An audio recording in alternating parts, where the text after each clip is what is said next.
crois, une petite place où les voitures ralentiront et le théâtre où ils s'arrêteront. À mon avis, ce sont les meilleurs endroits. Et les mouchards? Oh là là!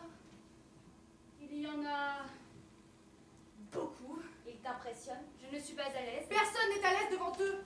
Ne te trouble pas. Je ne crains rien. Je ne m'habitue pas à mentir, voilà tout. Tout le monde ment. Bien mentir, voilà ce qu'il faut. Ce n'est pas facile. Lorsque j'étais étudiante, mes camarades se moquaient de moi parce que je ne savais pas dissimuler. Je disais ce que je pensais. Finalement, on m'a renvoyée de l'université. Pourquoi? Au cours d'histoire, le professeur m'a demandé comment Pierre le Grand a édifié Saint-Pétersbourg. Bonne question. Avec le sang et le fouet, ai-je répondu. J'ai été chassée. Ensuite? J'ai compris qu'il ne suffisait pas de dénoncer l'injustice. Il fallait donner sa vie pour la combattre. Maintenant, je suis heureuse. Et pourtant, tu mens. Je mens. Mais je ne mentirai plus le jour où je lancerai la bombe.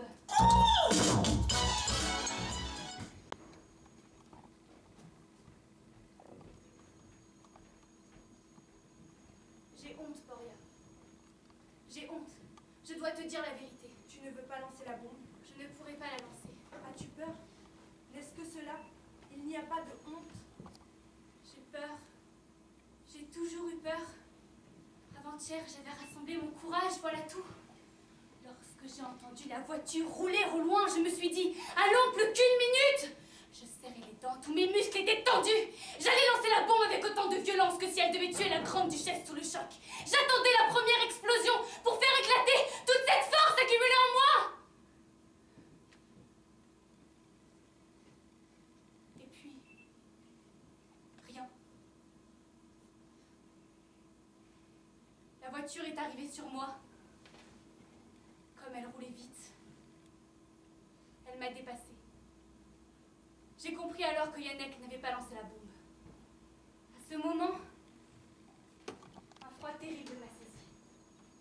Et tout d'un coup, je me suis sentie faible. Comme un enfant. Ce n'est rien, Alexis. La vie reflue ensuite. Non. Depuis 2 jours, la vie n'est pas revenue. Je t'ai menti tout à l'heure. Je n'ai pas dormi cette nuit. Mon cœur battait trop fort. Je suis désespérée. Tu ne dois pas l'être. Nous avons tous été comme toi. Tu ne lanceras pas la bombe. 1 mois de repos en Finlande et tu reviendras parmi nous. Non! C'est autre chose!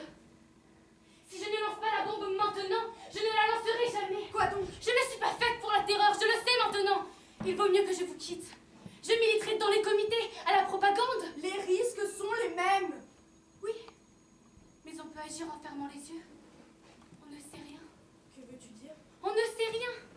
C'est facile d'avoir des réunions, de discuter la situation et de transmettre ensuite l'ordre d'exécution.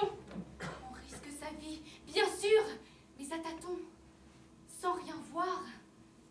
Tandis que se tenir debout, quand le soir tombe sur la ville, au milieu de la foule de ceux qui pressent le pas pour trouver la soupe brûlante, des enfants, la chaleur d'un homme, se tenir debout et muette, avec le poids de la bombe au bout du bras, et savoir que dans 3 minutes, dans 2 minutes, dans quelques secondes, on s'élancera. Voilà la terreur! Et je sais maintenant que je ne pourrai recommencer sans me sentir vidée de mon sang. Oui, j'ai honte! J'ai visé trop haut. Il faut que je travaille à ma place. Une toute petite place. La seule dont je sois digne. Il n'y a pas de toute petite place. La prison et la potence sont toujours au bout. Mais on ne les voit pas comme on voit celui qu'on va tuer. Il faut les imaginer. Par chance, je n'ai pas d'imagination.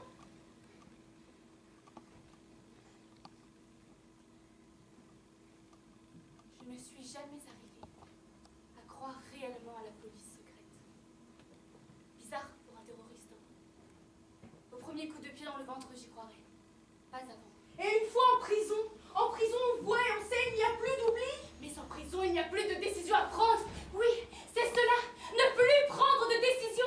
N'avoir plus à se dire, allons, c'est à toi. Il faut que toi, tu décides de la seconde où tu vas t'élancer. Et je suis sûre maintenant que si je suis arrêtée, je n'essaierai pas de m'évader. Pour s'évader, il faut encore de l'invention. Il faut prendre l'initiative. Si on ne s'évade pas, ce sont les autres qui gardent l'initiative. Ils ont tout le travail. Ils travaillent à vous pendre quelquefois. Quelquefois. Mais il me sera moins difficile de mourir que de porter ma vie et celle d'un autre à bout de bras et de décider du moment où je précipiterai cette vie dans les flammes. Non, Moria! La seule façon que j'ai de me racheter, c'est d'accepter ce que je suis. Même les lâches peuvent servir la révolution. Il suffit de trouver leur place. Alors nous sommes tous des lâches, mais nous n'avons pas toujours l'occasion de le vérifier. Tu feras ce que tu voudras. Je préfère partir tout de suite. Il me semble que je ne pourrai pas les regarder en face. Mais tu leur parleras. T'inquiète pas, je leur parlerai. Dis à Yannick que ce n'est pas de sa faute. Et que je l'aime, comme je vous aime tous.